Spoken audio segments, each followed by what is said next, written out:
जून 2013, हिमालय का वो पवित्र धाम केदारनाथ। एक ऐसी तबाही आई जिसने सब कुछ बदल कर रख दिया। आज हम इसी आपदा की परतें खोलेंगे और ये समझने की कोशिश करेंगे कि ये सिर्फ एक बाढ़ नहीं थी। नहीं, ये कहानी है कुदरत और इंसान के रिश्ते की। तो चलिए इसके पीछे की पूरी सच्चाई जानते हैं। केदारनाथ, जहां आस्था ऊंचे ऊंचे पहाड़ों से मिलती है, वो मंदाकिनी नदी के ठीक किनारे बसा है। लेकिन ये जो खूबसूरती है ना, ये एक बहुत ही नाजुक संतुलन पर टिकी है। आप देखिए, यहाँ जमीन के नीचे इंडियन और यूरेशियन टेक्टोनिक प्लेट्स लगातार एक दूसरे से टकरा रही हैं। इसी वजह से ये पूरा इलाका भूवैज्ञानिक रूप से बहुत ज्यादा एक्टिव और संवेदनशील है। यहाँ का हर पत्थर, हर दरार एक चेतावनी जैसी है। 10,000 से भी ज्यादा, ये सिर्फ एक नंबर नहीं है। ये उन हजारों तीर्थयात्रियों और स्थानीय लोगों की संख्या है जिनकी जिंदगियां उस एक दिन में हमेशा के लिए थम गईं। एक ऐसी त्रासदी जिसने पूरे देश को हिलाकर रख दिया था। तो सवाल यही उठता है कि आखिर ऐसा हुआ कैसे? एक पवित्र यात्रा, एक इतना भयानक मंजर, ये कैसे बन गया? क्या ये सिर्फ कुदरत का गुस्सा था या फिर इस कहानी का कोई और भी पहलू है?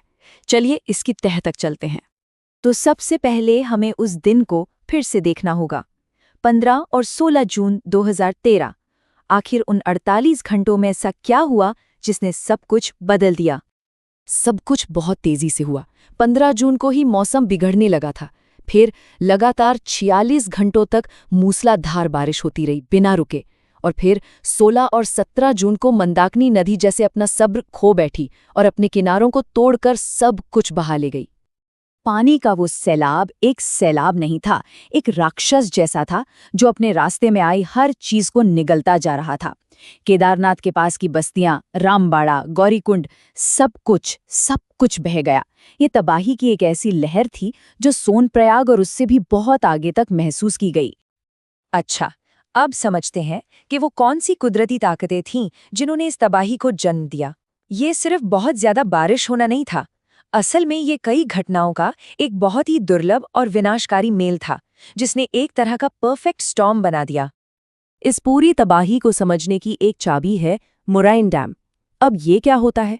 जरा सोचिए, एक ग्लेशियर जब पीछे हटता है तो अपने पीछे चट्टानों, मिट्टी और मलबे की एक दीवार जैसी छोड़ जाता है, और इसी दीवार के पीछे अक्सर पानी जमा होकर एक झील बन जाती है।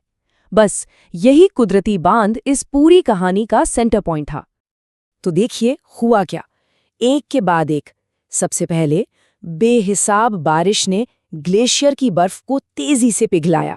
इससे चोराबारी झील का पानी खतरनाक लेवल तक बढ़ गया, और आखिर में वो मोराइन डैम, वो कुदरती दीवार, इतना दबाव झेल नहीं पाई और टूट गई। नतीजा, पानी, बर्फ और हजारों टन मलबे की एक विशालकाय दीवार पूरी ताकत से घाटी की तरफ दौड़ पड़ी। लेकिन क्या कहानी यहीं खत्म हो जाती है? क्या ये सब कुछ सिर्फ कुदरत का खेल था, या फिर इस कहानी का एक और पहलू भी है? एक ऐसा पहलू जिसे हम अक्सर देखना नहीं चाहते। क्या हमने अनजाने में इस तबाही को और भी ज्यादा बड़ा बना दिया था? तो अब बात करते हैं उन इंसानी गलतियों की जिन्होंने एक प्राकृतिक घटना को इतनी बड़ी त्रासदी में बदल दिया। ये स्लाइड पूरी कहानी कह देती है। एक तरफ थी कुदरत की ताकतें जिन्हें हम रोक नहीं सकते थे, लेकिन दूसरी तरफ थी हमारी अपनी गलतियां।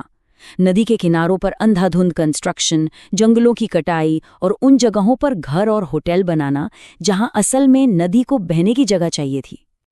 हमने विकास के नाम पर पहाड़ों को खोखला कर दिया, जंगल साफ कर दिए, और नदी के रास्ते में, उसके फ्लड प्लेन में जहां बाढ़ का पानी फैलता है, वहां हमने बड़ी बड़ी इमारतें खड़ी कर दी। मतलब हर चेतावनी को नजरअंदाज करके हम खुद जाकर तबाही के रास्ते में बैठ गए। और ये जो लाइन है ना, ये सब कुछ बयां कर देती है। इमारतों का ताश के पत्तों की तरह ढहना, ये एक बहुत कड़वी सच्चाई है। हमने कुदरत के घर में दखल दिया, और जब कुदरत ने अपना रास्ता वापस लिया तो सब कुछ तबाह हो गया। तो इस त्रासदी के बाद क्या हुआ? और सबसे जरूरी सवाल, उन गलतियों से, उन सिस्टम की नाकामियों से हमें भविष्य के लिए क्या सबक सीखने चाहिए? ये आंकड़े वाकई दिल दहला देते हैं। 10,000 से ज्यादा जानें गईं, 11,000 से ज्यादा लोगों को किसी तरह बचाया गया। ये सिर्फ संख्याएं नहीं हैं, ये उन परिवारों की कहानियां हैं जो हमेशा के लिए बदल गईं। और सबसे दुख की बात जानते हैं क्या है? ये कि कई और जानें बचाई जा सकती थीं। हमारे सिस्टम में, हमारी तैयारियों में कुछ ऐसी गंभीर कमियां थीं जिन्होंने हालात को और भी बदतर बना दिया। जरा सोचिए, उस इलाके में मौसम की चेतावनी देने के लिए कोई वेदर रडार ही नहीं था। बारिश को सही से नापने वाले उपकरण काम नहीं कर रहे थे। और सबसे बड़ी बात, वहां आने जाने वाले तीर्थयात्रियों का कोई प्रॉपर रजिस्ट्रेशन सिस्टम नहीं था। हमें ठीक ठीक पता ही नहीं था कि कितने लोग लापता हैं। इन नाकामियों ने बचाव के काम को लगभग नामुमकिन बना दिया था। तो अंत में एक ही सवाल हमारे सामने आकर खड़ा होता है, क्या हम अगले केदारनाथ के लिए तैयार हैं? केदारनाथ एक चेतावनी थी, एक वेकअप कॉल। इस बदलते मौसम और अंधाधुंध विकास के दौर में क्या हमने उस चेतावनी से सच में कोई सबक सीखा है, या हम बस अगली तबाही का इंतजार कर रहे हैं?